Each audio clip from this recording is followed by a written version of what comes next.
Entrevista. Advogado fala sobre direito das mães e gestantes. Na manhã de hoje aconteceu no Materno Infantil de Andradas o evento conhecido como A Hora do Mamaço.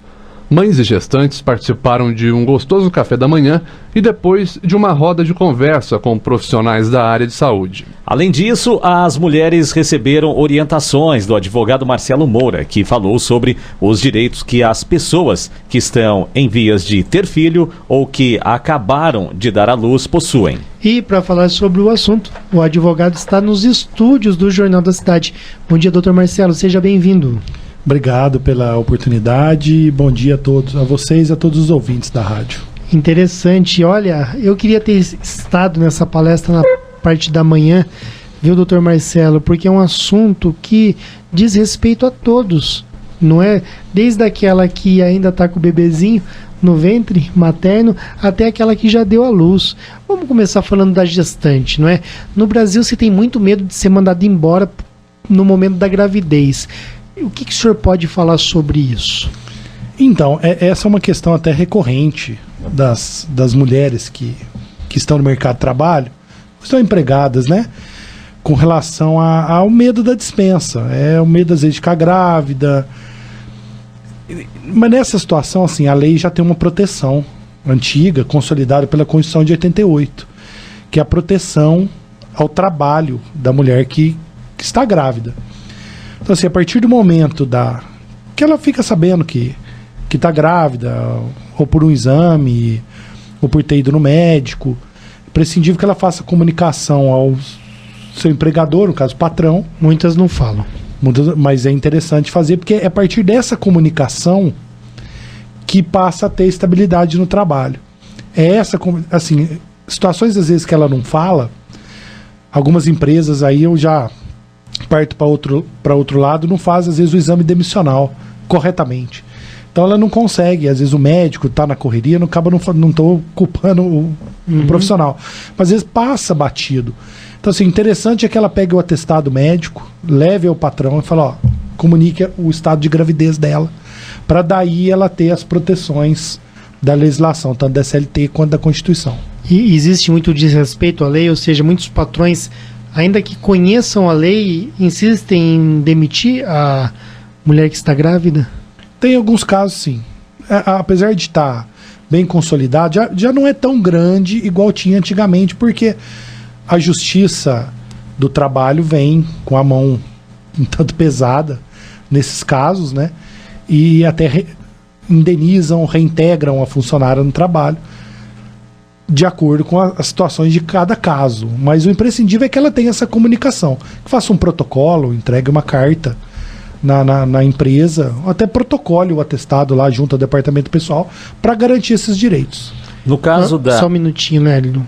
Nós estamos conversando com o Dr. Marcelo Moura, o Nelinho vai perguntar agora, vai fazer uma pergunta, mas antes, se você, ouvinte da Rádio Vinícola, tiver uma dúvida, envie aqui para o Jornal da Cidade, telefone, e deixe a sua dúvida, ou então envie o WhatsApp 988629038. Hoje a gente está um pouquinho corrido, viu, doutor Marcelo, porque começou o horário eleitoral, a gente tem que acabar meio-dia em ponto, mas você, ouvinte da Rádio Vinícola, tendo dúvida, por favor, envie. Néliton. Doutor, com relação ao direito também do empregador, a partir do momento em que a funcionária ela não comunica à empresa que ela esteja grávida, né? Ela fez o exame para entrar na empresa e não comunicou, como o senhor mesmo citou, ela não passou por um exame mais detalhado, então ela apenas respondeu algumas perguntas, então ocultou, no caso, a gravidez. Qual que é o direito do patrão nesse sentido? Pode acontecer, caso assim que às vezes... Eu vou até criar uma situação possível, que eu já vi acontecer. Às vezes, numa escala de demissão da empresa, a menina às vezes estava... Não foi nem uma má-fé do patrão, ela estava escalonada ao desligamento. E ela não comunicou e foi desligada do trabalho. Aí o empregador tem uma... Aí a proteção vira um pouco para ele. Porque assim, não tem como ele saber do estado gravídico da funcionária se ele não foi comunicado. Então assim, o interessante é que o exame demissional seja bem feito. Às vezes é uma gravidez também que ela desconhece que tenha, gravidez recente, né? Às vezes ela não sabe que está grávida. Aí a proteção vira para o empregador. Né? E no caso do exame admissional, vamos supor, a moça vai entrar no trabalho, ela está grávida e não comunica durante o exame que ela está grávida. Então, para a empresa, seria interessante não contratar a funcionária grávida. Mas, no decorrer dos meses, a empresa descobre, ou ela faz a comunicação que está grávida. Mas ela na verdade, ela já entrou grávida. Sim. Como seria essa... Esse questionamento é interessante. Eu vou falar porque eu até falo com propriedade, porque eu milito na advocacia trabalhista. Uhum. Né? E nos meus princípios, eu tenho muito ao princípio do trabalho, da quantidade de trabalho, da proteção ao empregado. Então, o que acontece? Não é limitação ela estar grávida e entrar no mercado de trabalho. Eu entendo muito o direito do empregador, que eu vou contratar, daqui a 3, 4 meses ela vai sair de licença. E eu que vou pagar a conta, né? Pelo menos de um pouco, ou de ter que contratar outra funcionária para substituir. Mas, na minha convicção pessoal, eu acho que isso não é impedimento. E eu entendo que até a empresa, se não contratar por esse motivo, ou que consiga, que externe, não vou fazer a admissão sua por causa do estado gravídico. A empresa corre risco, às vezes, de uma indenização na Justiça do Trabalho por conta dessa situação. Então, assim, o estado gravídico não é impedimento para a contratação. Entendi. Entende? Mas ninguém contrata, né, doutor? O senhor sabe, e nós sabemos. Eu tenho uma experiência pessoal com uma pessoa próxima que contratou uma secretária para a empresa dela e na semana seguinte ela comunicou que estava grávida, e no dia que ela foi contratada ela já sabia que estava grávida e não falou nada, né? Mas aí depois, durante a conversa, ela falou: eu não sabia que eu estava grávida naquele dia, mas Andradas é uma cidade pequena. Sim. E sim, ela sabia. Mas, quer dizer, envolve muita questão de boa-fé e de má-fé também, porque relação humana é assim, não é, doutor? A justiça trabalha na boa-fé processual e na boa-fé das partes, né? Eu acho que por isso que o direito, ainda mais o direito de trabalho nessa situação, é uma parte interessante, porque as duas partes, tanto o empregado que precisa do trabalho e o empregador que precisa do funcionário para exercer o serviço que ele presta. Então, assim, você tem sempre dois lados, às vezes antagônicos, né? Um indo para um lado, o outro indo para o outro. Mas o principal e importante que aconteça é a boa-fé, tanto do empregado, que deixe claro para o patrão essa possibilidade: se acontecer, estou grávida, né?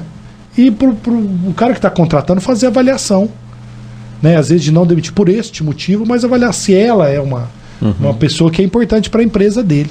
Eu entendo que a questão colocada é uma questão complicada. Sim. Né? De se avaliar, e por isso que é importante que avaliar caso a caso. Mas realmente... Agir com transparência, né? Sim. Agir com transparência para que não esteja...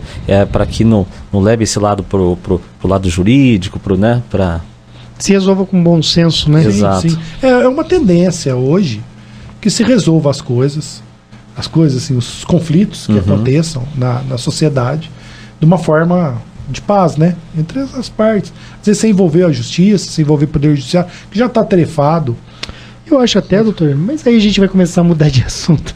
Eu acho até que esse é o papel do advogado, inclusive.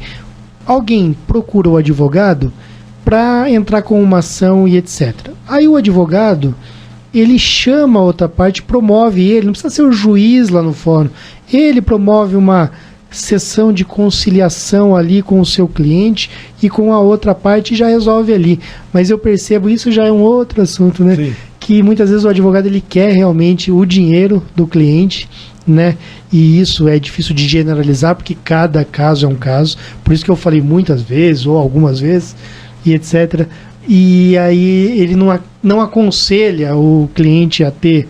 E aí já entrou com a ação, daí é o juiz que vai fazer a conciliação lá, mas aí o cliente já está pagando.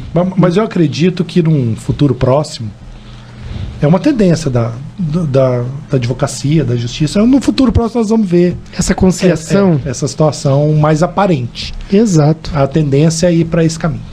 Doutor Marcelo, e com relação à mãe depois que o filho nasce? Quais são os direitos? Também se tiver deveres também, né? E se próprio empregador, como citou o Nelinho, se ele também tiver direitos. Queria que o senhor explanasse um pouco sobre isso.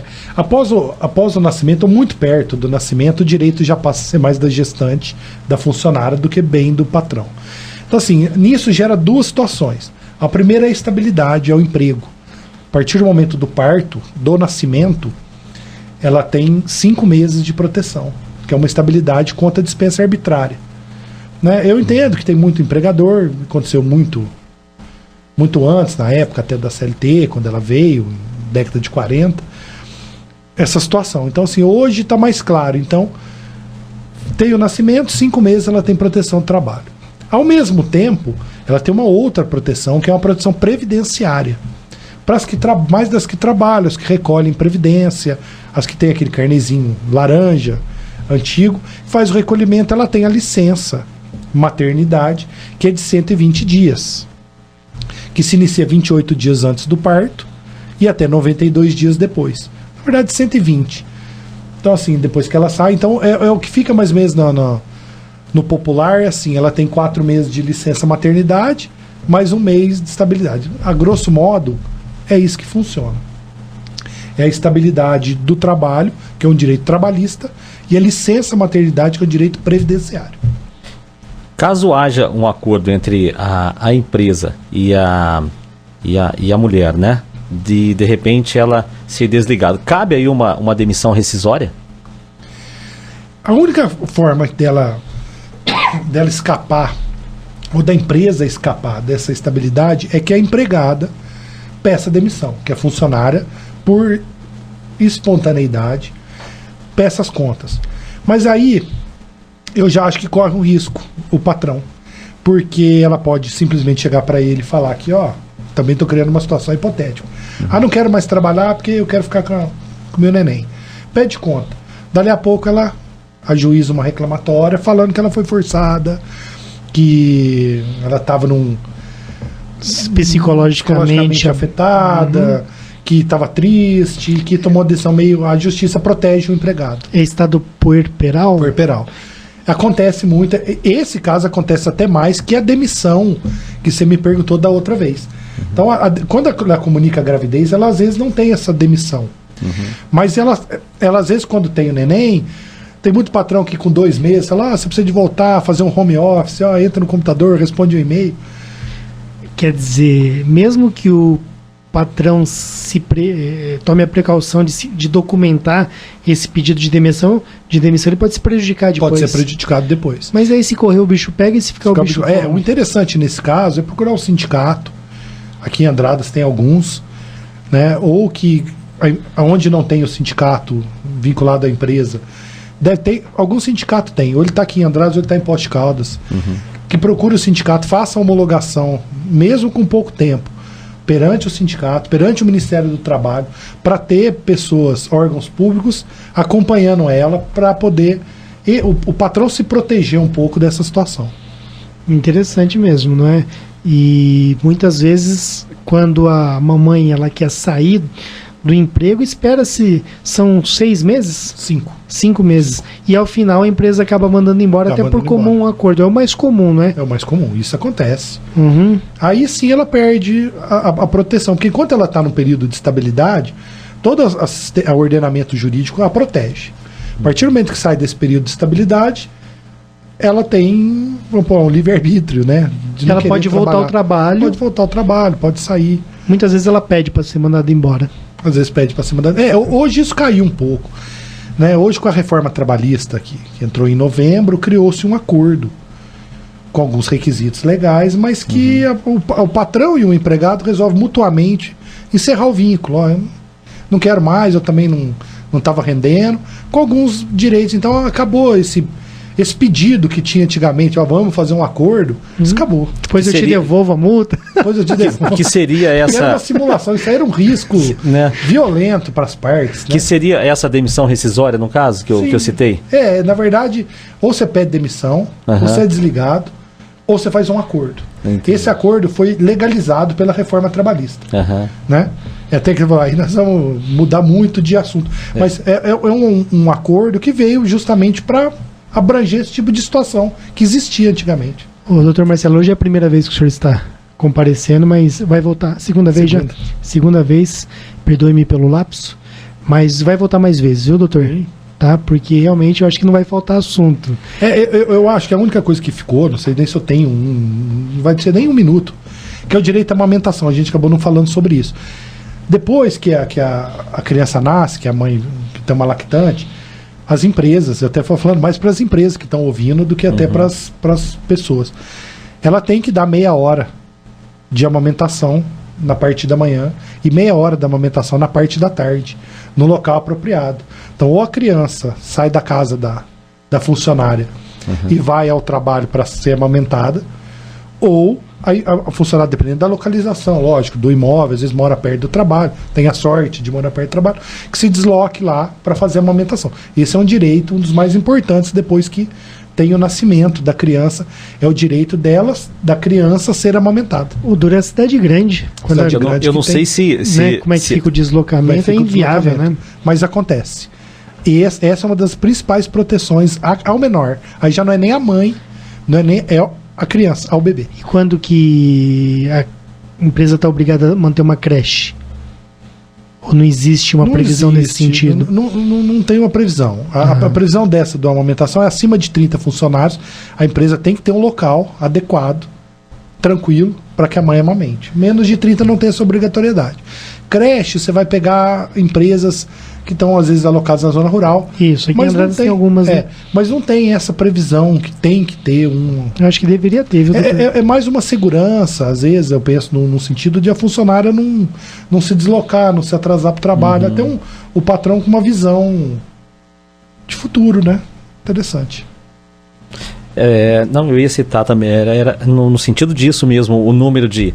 Qual o número de funcionários que de repente teria que ter para a empresa ter que cumprir essa. Se existe uma norma, se a empresa tem que cumprir essa norma.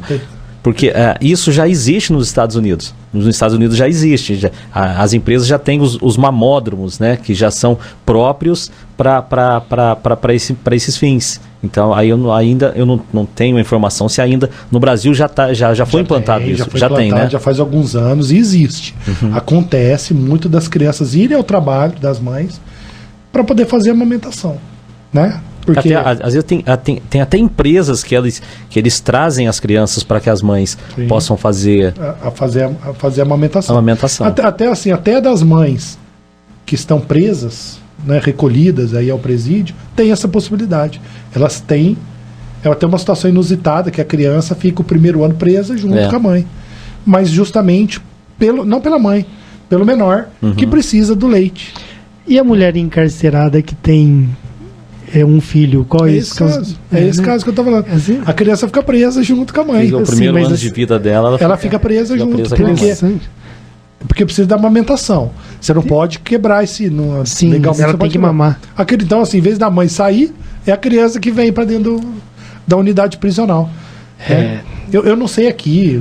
Eu não Talvez uma prisão domiciliar para uma mulher dessa, não tem. Não tem. Você não pode punir o bebê num ambiente mas o menino nas cadeias brasileiras. Eu não sei como funciona aqui, porque eu não milito nessa área. Mas eu sei que cidades maiores, presídios maiores, tem, ainda mais feminino, tem a área... O setor das separado. Mães, né? Que as crianças ficam quase... Parece um quarto de criança. Um berçário, parece até um berçário. Ou seja, dentro da podridão de um sistema prisional brasileiro, todos praticamente são podres, com exceção... Desculpa usar essa palavra, mas eu não vejo outra. Né, superlotação, mau acabamento, tudo de ruim que puder tem lá dentro. E aí colocar a criança no ambiente desse tem que ter um lugarzinho melhor lá dentro. Aí após um ano, aí sim tem a quebra. Aí ela vai para algum parente ou vai para algum abrigo para poder seguir o seu caminho aí. Doutor Marcelo, nosso tempo esgotou. Tá bom? Tinha várias perguntas ainda para fazer, mas como disse, o senhor está convidado para estar sempre retornando. Mas uma última pergunta eu ainda quero fazer. E o pai? Quando a esposa dá à luz, quais são os direitos que ele tem? Eu na palestra que eu dei agora cedo, falei que a função do pai é pagar a conta. Assim, brincando. O pai tem uma situação assim, ele tem a licença de 5 dias. Eu, particularmente, até o que eu falei na palestra, eu pessoalmente entendo que tinha que ser um pouquinho maior. Não eu tenho certeza que tinha que ser mais. Mas no seguinte sentido, até dei um exemplo lá, que é o que mais me pega. Às vezes famílias que a mãe ou a família está em outra cidade, às vezes é o casal que mora. Às vezes você deixar a mãe recente, acabou de ter o neném, no 6º dia o marido vai trabalhar, a mãe... É cruel. Assim, para mãe de primeira viagem, eu tenho 2 filhos, sei Sim. bem. Então assim, às vezes a mãe olha a criança, não sabe o que fazer. Às vezes o pai tá longe e às vezes acaba dando outro tipo de problema. Então acho assim, hoje é os 5 dias, não tem pra onde correr. Mas eu acho que podia ser revisto. Sim. Assim, situações de aumentar para 30 dias, 40 dias, aí eu acho um pouco irreal. Mas aumentar Que fossem 15 dias. A questão da saúde da mãe, suponhamos que no pós-parto ela tem ali uma depressão pós-parto ou algum tipo de impedimento. O pai pode assumir essa função de repente se afastar além dos 6 dias? A lei protege o pai? Não, a lei não protege. O que vai acontecer é que o empregador, o patrão dele, vai ter que ter um entendimento ou um diálogo entre o funcionário e o patrão. Para quê? Para que às vezes o patrão entenda, precisa de mais um dia, depois você compensa, ou com, sabe, é bem... Para adiantar as férias. Aquilo que envolve relação humana tem que ter bom senso. A esposa do funcionário está em depressão pós-parto. Pelo amor de Deus. Assim, eu acho que se não tiver bom senso... Eu acho que o que prevalece hoje é o funcionário estar bem, para poder render para a empresa. Exato. Porque se o funcionário não estiver bem, a empresa não rende. A empresa também não vai andar. Né? Então, assim... Eu acho que isso acontece e o diálogo é importantíssimo em todos os segmentos, né? Não é só no direito, em todo segmento. Que tem o diálogo entre o funcionário, que explique às vezes o patrão, que fale a verdade, que comente a situação. Às vezes o patrão se comove, entende, fala, ó, fica um dia, fica 2, fica 5, eu te adianto as férias, depois você me paga um dia por sábado e... Sempre o que resolve entre as partes é muito melhor do que, às vezes, ter o funcionário triste porque o patrão às vezes não entendeu, o patrão triste porque o funcionário não veio. Então, às vezes, um diálogo clareia muitas relações entre as pessoas. Perfeito. Nós conversamos com o advogado Dr. Marcelo Moura. Ele esteve aqui falando sobre o direito das mães, das gestantes e agora, mais ao final, também dos pais, não é? Esse direito de permanecer 5 dias em casa quando a esposa tem ali uma criança. Se não for esposa, for companheira, tem direito também. Mesma coisa, A lei enxerga de maneira igual. Igual. Né? Desde 88, acabou, não tem mais diferença, é igual. É igual. Tá bom. Doutor Marcelo, até a próxima. Obrigado. Obrigado pela oportunidade de vir aqui à rádio. Estou à disposição.